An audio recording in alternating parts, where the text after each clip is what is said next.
What's up guys, we're back in the shop today. Today we're going to be installing this in the red car, so let's just jump right into it.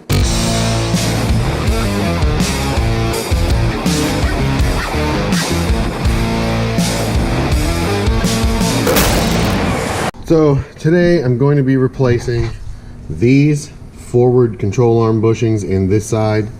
I will talk a little bit in a while about why I think this one has gone bad. But the first thing that we've got to do to be able to do anything with this is to remove this. What we're going to do is take this sway bar end link out, take this bolt out of the sideways bushing here, this one out, and then take the nut off of the lower ball joint.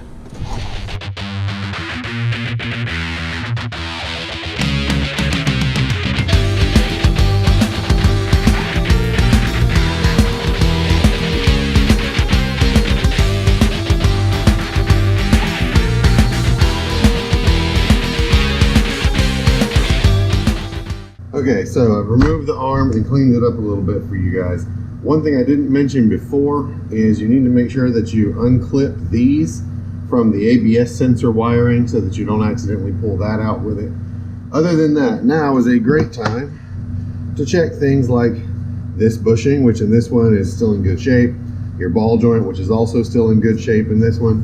But what we're changing today is this one, which as you see has a lot of play in it. It is not, you can already see the factory bushing. This has already been replaced with the Moog version that we're putting in today, and I'll show you more about that. But first, to get this one out, it's got sort of a hat on one side, so that tells you which way it's got to go through. The easiest way I use to get these out is just to clamp them in a vise and use a couple big hammers. That's the easiest way to do it that I have found anyway, so that's what we're going to do now.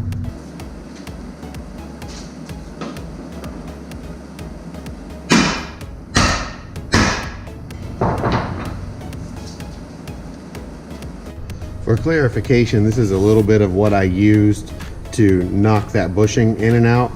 Basically anything that'll hold it up where you can sit the bushing area in the middle, you can just hammer it right through. That's the easiest way to get it in and out.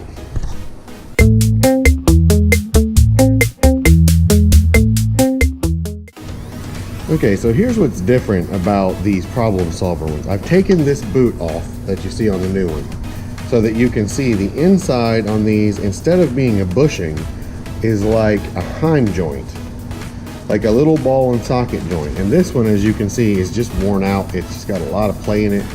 But one thing that I've learned about these, they do not have as much articulation as the stock bushings do. And I believe when I was replacing the axle on this side, I may have actually hyperextended this, and that might be what caused it to fail prematurely. We'll find out going forward. It's got enough articulation for normal use, but if you need to, say, pry the control arm down to get the axle out or something, you really need to take this bolt out so it can pivot within that socket, because it just can't turn that far.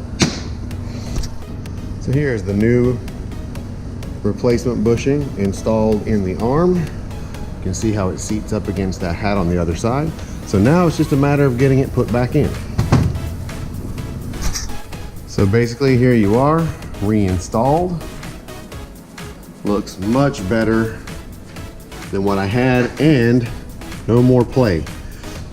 One of the advantages to these over the rubber bushings is there is just zero play. It's metal to metal like a ball joint. The rubber ones will always flex a little no matter what you do, and this really tightens this joint up. So we'll see how these do this time.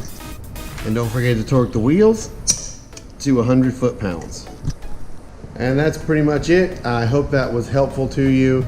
I know this wasn't a very long video, but this isn't a very complicated procedure.